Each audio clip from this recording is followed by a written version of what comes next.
ዛሬ 500 ዓመት ምን አጋጠመን ከሚለው ልነሳላችሁ።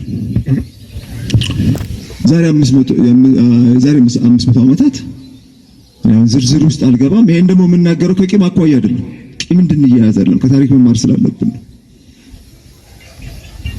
ዛሬ 500 ዓመታት አማራ አሁን ኢትዮጵያን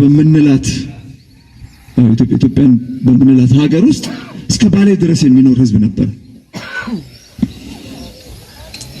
አሁን ባሌ የምንለው ክፍለ ሀገር ሐረር፣ ባሌ፣ አርሲ፣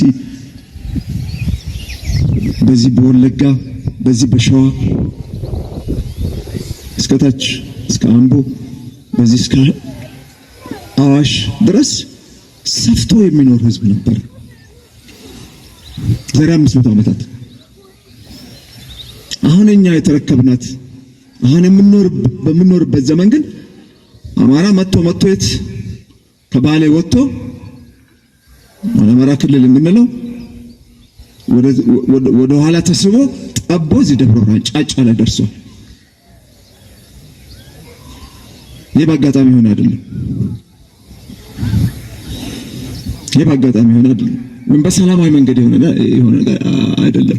በሰላማዊ መንገድ የሆነ ነገር አይደለም። ባሌ ላይ፣ ሐረር ላይ፣ አርሲ ላይ አሁን ምስራቅና ደቡብ ሸዋ ከምንለው ምዕራብ ሸዋ ከምንለው አካባቢ ላይ ከወለጋ አማራ ጸድቶ ነው። መጽዳት ማለት ነው። ጸድቶ ነው አሁን አማራ ክልል በሚለው ቦታ ላይ ታጥሮ የሚገኘው ማለት ነው።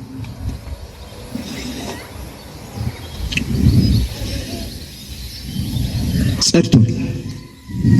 እንደ ህዝብ ከዛ ቦታ ላይ ጸድቷል፣ ተነስቷል። ይሄን ነው አሳምነው ጽጌ ወደ ኋላ ይሄ ሂደት ነው። 100 ዓመት የፈጀ ሂደት ነው።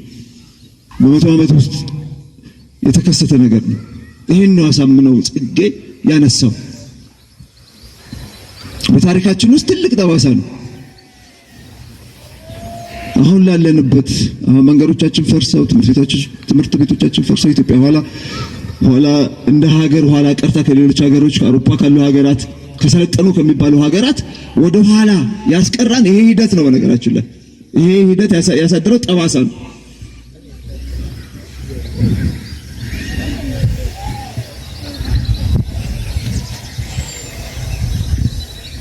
ይሄን አሳምነው ጽጌ ትልቅ ፈተና ደረሰብን። ያለው እንደ ህዝብ ተፈናቅለን ማለት ነው። እንደ ህዝብ ጸድተን ማለት ነው።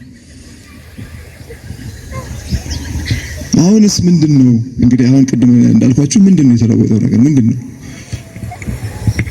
ምንድነው? አሁን ከዛ ጋር አሳምነው ጽጌ ወደዛ ያንን ታሪክ እንድናስታውስ ወደ ኋላ የሳበበት ምክንያት ምንድነው ያላችሁት እንደሆነ አሁን እንዳልኳችሁ በጥቂት ዓመታት ውስጥ ነገሮች ሊለዋወጡ ይችላሉ። አሁን ያለው ሂደት ከዛ ጋር ስለሚመሳሰል አሁን ያለው ሂደት ከዛ ጋር በብዙ ነገር ስለተመሳሰለብን ነው። ለዚህ ነው ነገሮች በአጭር ጊዜ ውስጥ የተለዋወጡት። ተመሳሳይ ችግር፣ ተመሳሳይ አደጋ አንዣቦብናል።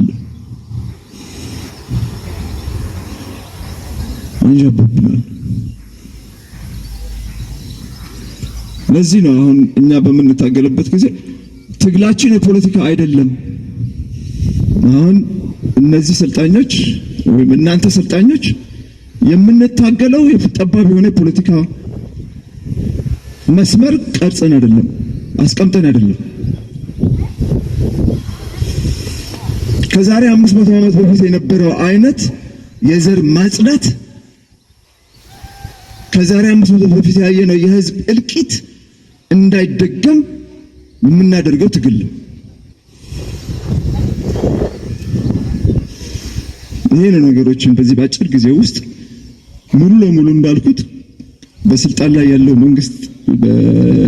መንግስት ከመደገፍ ወደ ህዝብ እንደ ህዝብ ወደ መታገል ያሸጋገራል። ይሄ ግልጽ መሆን አለበት። የህልውና ትግል የምንለው ይሄን ነው።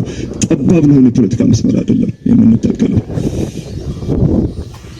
የፖለቲካ አጀንዳ አይደለም ያወጣን እንደ ህዝብ በላያችንም ላይ ያንዣበበው አደጋ ፖለቲካዊ አይደለም። ፖለቲካዊ አይደለም ስንለው ፖለቲካ መስመር የወለደው አይደለም።